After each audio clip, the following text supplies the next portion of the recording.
Commander Kim Hyun-soo walked slowly across the metal floor of the huge spaceship called Retribution. His black boots made small clicking sounds with each step. Outside the big windows, he could see the broken pieces of alien spaceships floating in the dark space like dead fish in water. The war was over. 7 long years of fighting. 7 years of watching his friends die. 7 years of seeing human cities burn under alien weapons. But now the aliens were beaten. Their ships were destroyed, their armies were gone. "Sir, the aliens are trying to talk to us," said Lieutenant Park Min-ho. He was sitting at a desk covered with blinking lights and screens. His young face looked tired. Everyone looked tired after so many years of war. Hyun-soo stopped walking and looked at the big screen in front of him. On it, he could see an alien face. The creature had blue skin and 4 eyes. Its mouth was moving fast, making strange sounds, but the computer changed those sounds into human words. "Please, human commander," the alien was saying. "We give up. We surrender. The war is finished. We want peace now." Other human soldiers on the ship looked at their commander. They waited to hear what he would say. Some of them smiled, thinking the fighting was finally over. They wanted to go home to their families. But Hyun-soo did not smile. His face was hard like stone. He had seen too much. He remembered the day the aliens attacked Earth's moon base. He remembered the burning cities on Mars. He remembered his little sister's face when she died in the hospital after the alien bombs fell on Seoul. "Open a channel to all alien ships," Hyun-soo said in a quiet voice. The room became very quiet. Everyone stopped what they were doing. Even the machines seemed to make less noise. Hyun-soo looked straight at the screen where many alien faces were, now looking back at him. Some looked scared. Some looked hopeful. All of them wanted to live. "This is Commander Kim Hyun-soo of the Human Defense Force," he said. His voice was calm but cold like winter ice. "You have sent us messages asking to surrender. You think the war can end with simple words." The aliens on the screen started talking at the same time. Their voices mixed together like noise. They were saying things like, "Please," and "Mercy," and "We are sorry." Hyun-soo raised his hand, and they became quiet. "You killed 3 billion humans," he continued. 3 billion mothers, fathers, children, grandparents. You destroyed our cities, you burned our forests, you poisoned our oceans. And now you want to say sorry and go home? One alien, bigger than the others, moved closer to his screen. "Commander, this is how wars end. The losing side surrenders. The winning side accepts. This is the way it has always been done." Captain Lee Soo-jin, who was standing next to Hyun-soo, made a small angry sound. She had lost her husband and 2 children when the aliens attacked Busan City. Hyun-soo shook his head slowly. "No. That is how your wars end. This is a human war now. And humans do not forget." He paused and looked around at his crew. Every face showed the same pain, the same anger, the same need for justice. "There will be no surrender accepted," Hyun-soo said, his words clear and strong. "There will be no peace talks. There will be no going back to how things were before." The aliens on the screen started making loud noises again. Some were crying, some were angry, some were begging. "Then what do you want?" the big alien asked. "If you will not accept surrender, what will you do?" Hyun-soo was quiet for a long moment. Behind him, stars shined in the black space. Around him, the broken pieces of alien ships reminded everyone of the battle that had just ended. "We will hunt down every one of your leaders," he said finally. "Every general who ordered attacks on our children, every commander who destroyed our cities, every soldier who killed innocent people. We will find them all." "But the war is over," another alien shouted. "No," Hyun-soo replied. "The fighting is over, but the war continues until justice is done, until every crime is answered for, until every death is remembered and honored." He leaned forward, closer to the screen. "You wanted to fight humans. You thought we were weak because we try to help others. You thought we were soft because we care about peace. You were wrong." The room was so quiet that everyone could hear their own breathing. "You will learn what humans are really like," Hyun-soo continued. "We do not just fight wars. We remember them. We carry them with us. And we make sure that those who hurt innocent people pay the price." He stood up straight, and looked directly at the camera. There will be no surrender. There will be no mercy. There will only be judgment. The alien faces on the screen showed fear now. True fear. They were starting to understand that humans were different from other species they had fought before. Yun Su turned to his crew. "Begin Operation Justice," he ordered.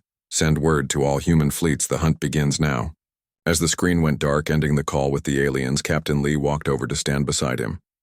"They still don't understand," she said quietly. Hyun Soo nodded. "They will."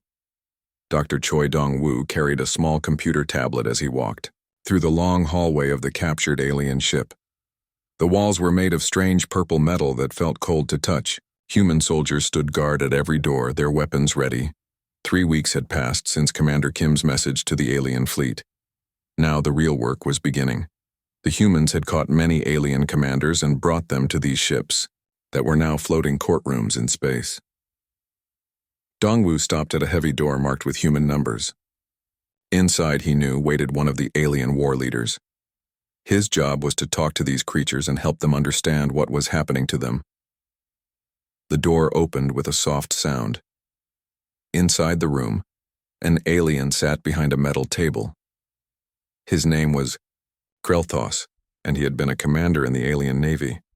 He had blue skin like most of his kind, but his was darker, almost purple. 4 yellow eyes looked at Dongwoo as he entered. "You are the human doctor," Krelthos said. His voice sounded like water running over rocks. "I have been waiting to speak with someone who has sense." Dongwoo sat down across from the alien.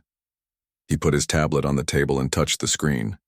Pictures began to appear in the air above it. Pictures of burned cities, destroyed ships, and dead humans. "These are from the attack on New Seoul Colony," Dongwoo said in a quiet voice. 2,300,000 humans died there. Men, women, children, babies. Krelthos looked at the pictures but did not seem upset. "War is war, human. People die in wars. This is normal." "Normal?" Dongwoo touched the screen again. More pictures appeared. "These are from the attack on the hospital ship Mercy. It was clearly marked with medical symbols. It carried no weapons. Your forces destroyed it anyway." The alien moved his 4 shoulders up and down. "Sometimes mistakes happen in battle." Dongwoo touched the screen once more. This time, a recording began to play. It showed alien ships attacking the hospital ship, but the humans could hear the alien voices giving orders. "Fire on the medical ship," came the voice of Krelthos from the recording. "Show these humans that nothing is safe from us." The alien commander became very still. His yellow eyes grew wide as he heard his own voice. "This is not a mistake," Dongwoo said. "This is a choice you made. You chose to kill doctors and nurses and sick people." "How do you have this?" Krelthos asked. His voice was smaller now. "We record everything," Dongwoo replied. "Every battle, every order, every crime. We have been watching and listening and remembering for 7 years." The door to the room opened again. Colonel Yoon Hai-in walked in. She was a tall woman with short black hair and scars on her hands from fighting. She carried a thick folder full of papers. "Krelthos of the 3rd Fleet," she said, reading from the first paper. "You are charged with the murder of 2 million humans on New Seoul Colony. You are charged with the destruction of the medical ship Mercy. You are charged with the bombing of the school on Jeju Station." The alien's skin began to change color, becoming lighter. But the war is finished now. Surely there must be mercy for the defeated." Hae-in sat down next to Dongwoo. Her face was hard and cold. "Mercy? Did you show mercy to the children in the school on Jeju Station? They were only 6 years old, some of them." That was war," Krelthos said, but his voice was shaking now. "Yes," Hae-in agreed. "It was war. Your war. You chose to start it. You chose to fight it. You chose to kill innocent people. Now you must pay for those choices." Dongwoo leaned forward. "Your people think war is like a game. You fight, someone wins, someone loses, then everyone goes home and forgets, but humans are different." "How different?" the alien asked. We never forget, Dongwu said simply. Every human child learns the names of the people who died in this war. Every human family remembers their dead. Every human city has walls with the names of the killed written on them. Heian opened her folder and showed more papers to the alien. These are the names of everyone who died on New Sol Colony. All 2,300,000 of them. We know their names. We know their ages. We know about their families. Krelthos looked at the papers. There were so many names that they covered hundreds of pages. This is impossible. No one can remember so many. We can, Hai-In said. And we do. Kim Min-jun, age 8. He wanted to be a teacher when he grew up. Park Soo-young, age 93. She was a grandmother of 12 children. Lee Jae-ho, age 34. He was a doctor trying to help wounded people when your bombs fell. The alien put his head in his hands. Please stop. No, Dongwu said. You will hear every name. You will learn who they were. You will understand what you destroyed. But why? Krelthos asked. Why do this to me? I am already defeated. Heian closed the folder and looked directly at the alien. Because someone must remember them. Someone must speak for the dead. Someone must make sure that their deaths have meaning. She stood up to leave. Tomorrow you will hear the names of everyone who died on the hospital ship. The day after you will hear about the children from Jeju Station. We have 7 years of names to share with you. As she reached the door, Krelthos called out, How long will this take? Heian turned back. As long as it takes. We have all the time in the universe. Captain Jang Woo-sung sat in his pilot seat, looking at the star map on his screen. Red dots showed where alien war criminals were hiding. His job was to find them and bring them back for trial. It had been 2 months since Commander Kim's announcement, and the hunt was going well. Captain, we found something, said Sergeant Beiji Hai from her seat behind him. She was looking at her computer screen with excitement. There's a ship hiding in the asteroid field near Kepler 442. Woo-sung turned his chair around. Show me. The big screen at the front of their ship lit up with a picture of space rocks floating in the darkness. Between them, almost hidden, was a small alien ship trying not to be seen. That's Admiral Thexmore's ship, said Ensign O. Taemin, checking his list of wanted criminals. He's the one who destroyed Daegu Colony.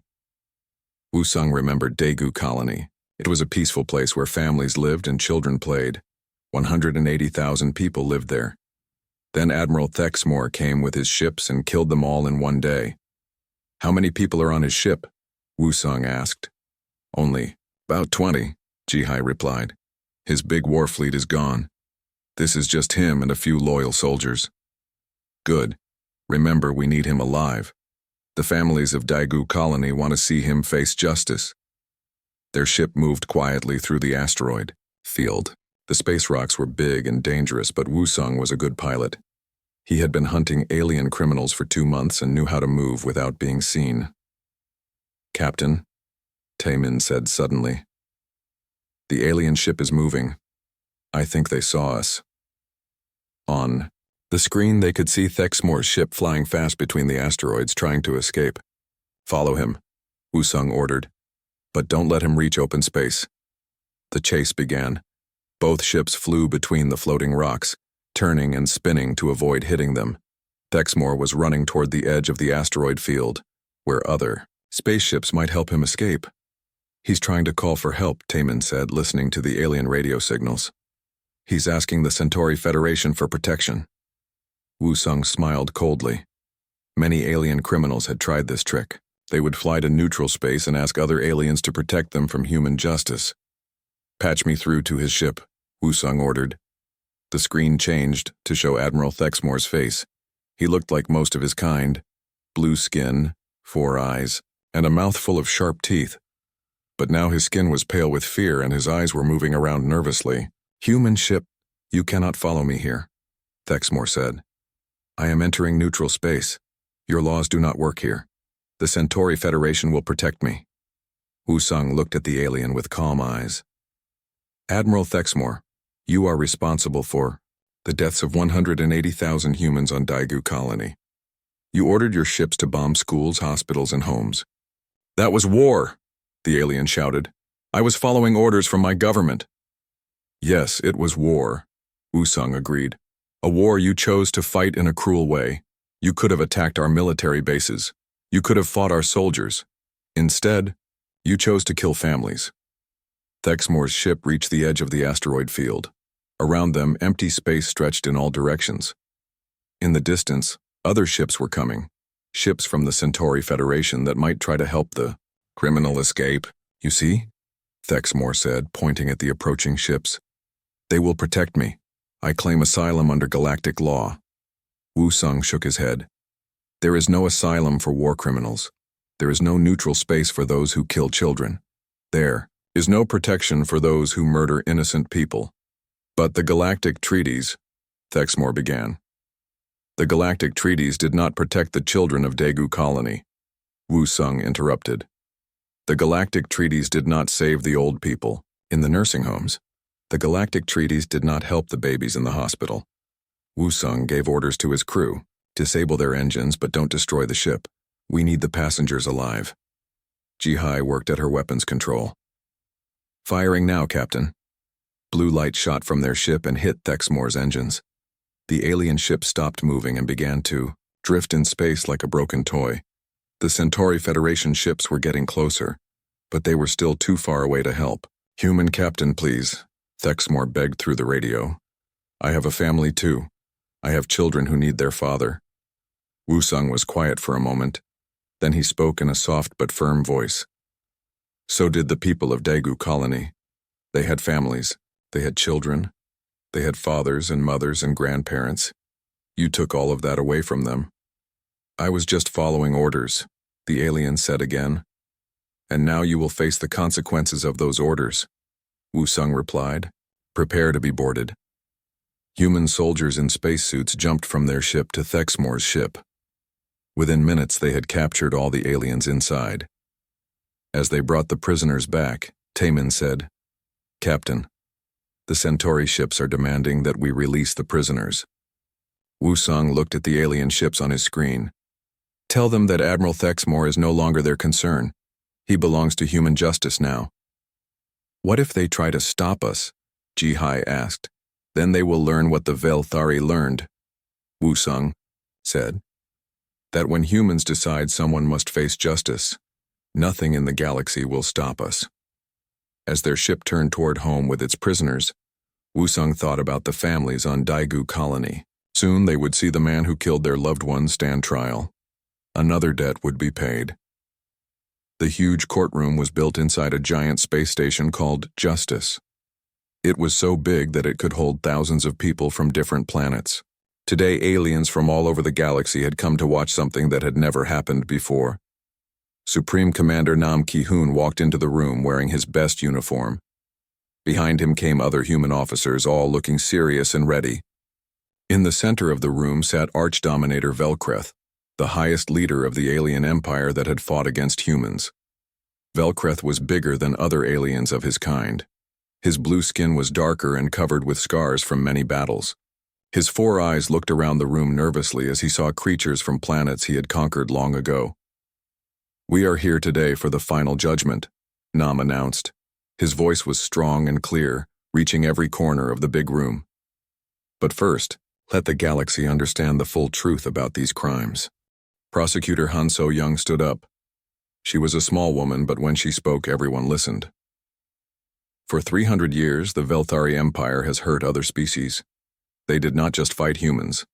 They have been bullies to the weak for centuries. She touched a button and pictures appeared in the air above everyone's heads. The pictures showed terrible things: cities burning, people in chains, children crying. These are the Altarian people, Han said, pointing to bird-like creatures with beautiful feathers.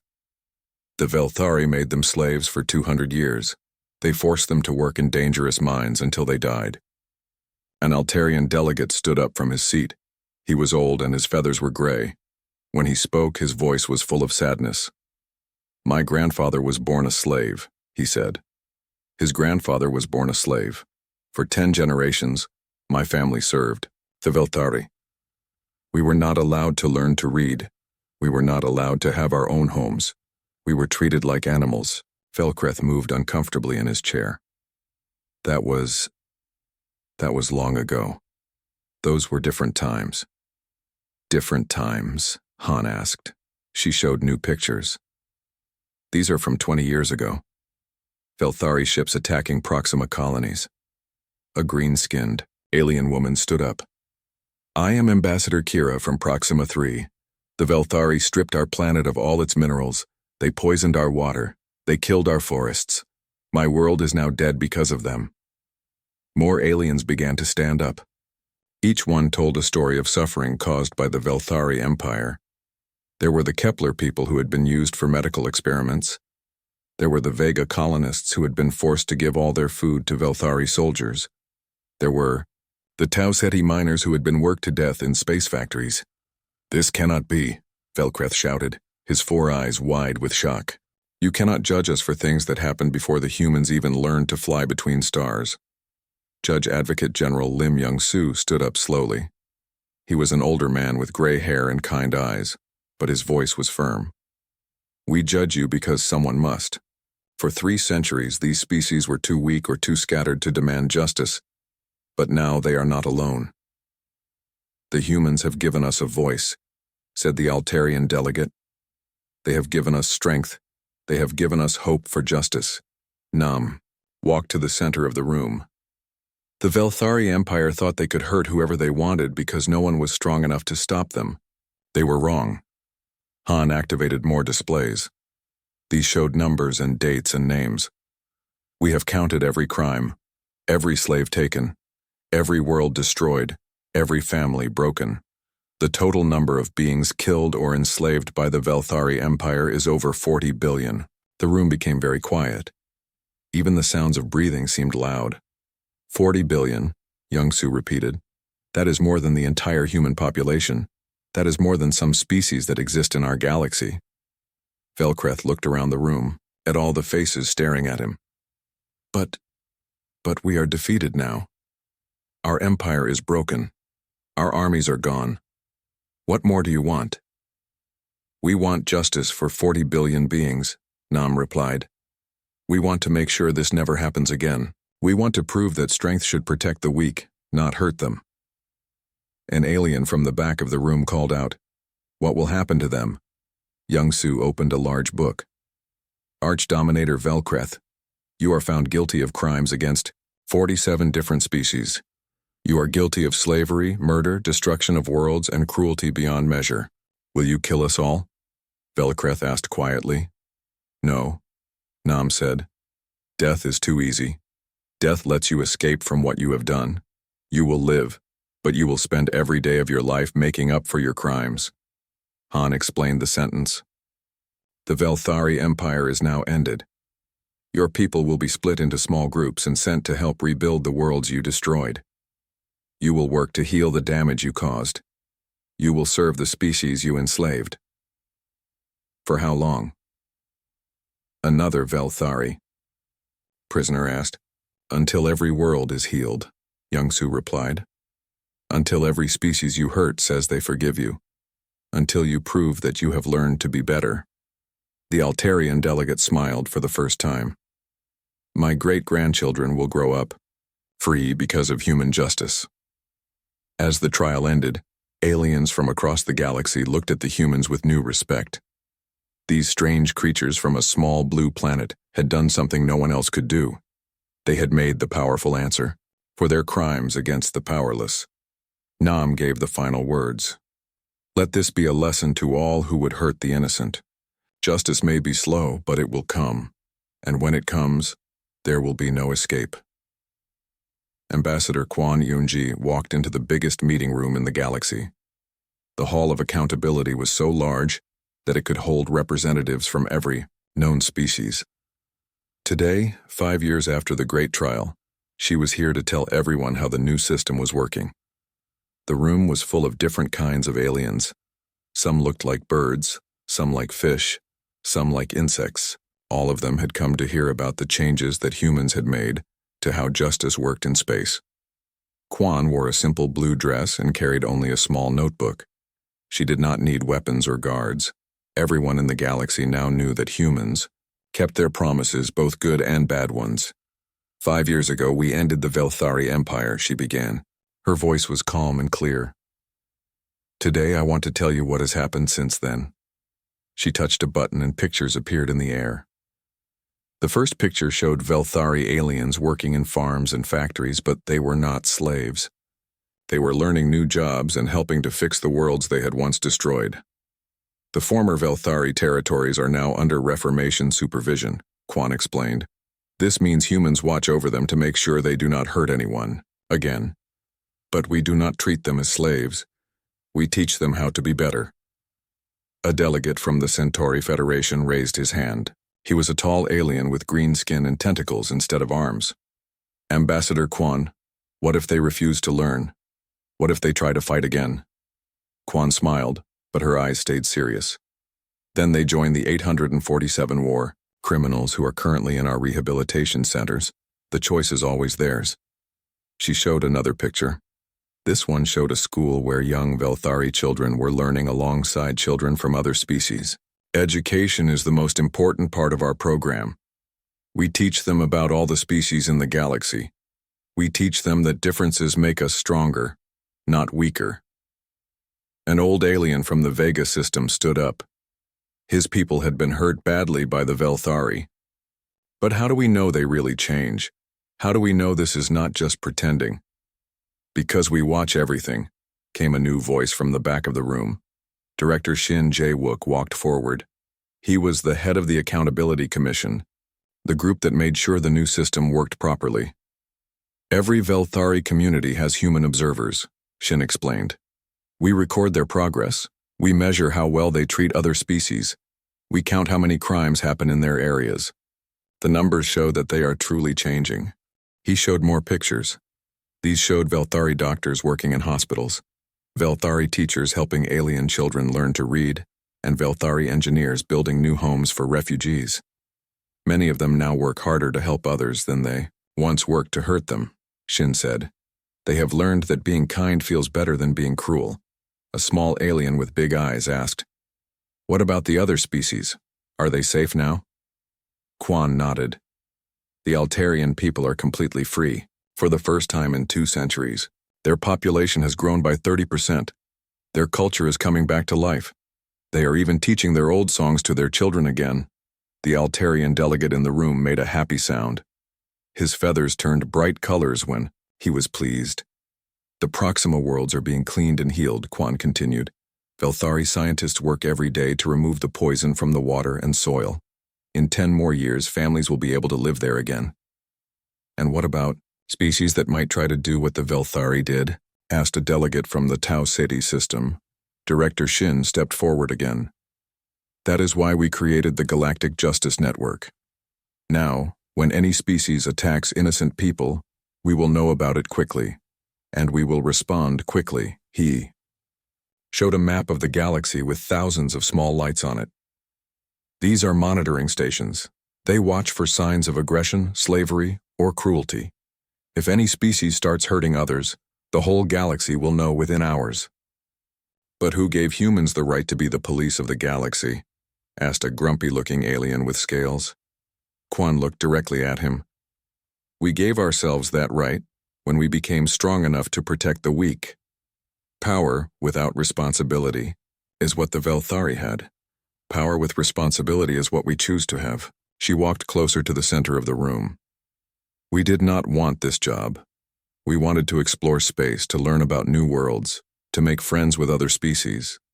But when we saw 40 billion beings suffering in silence, we could not look away. The room was very quiet. Everyone was thinking about her words.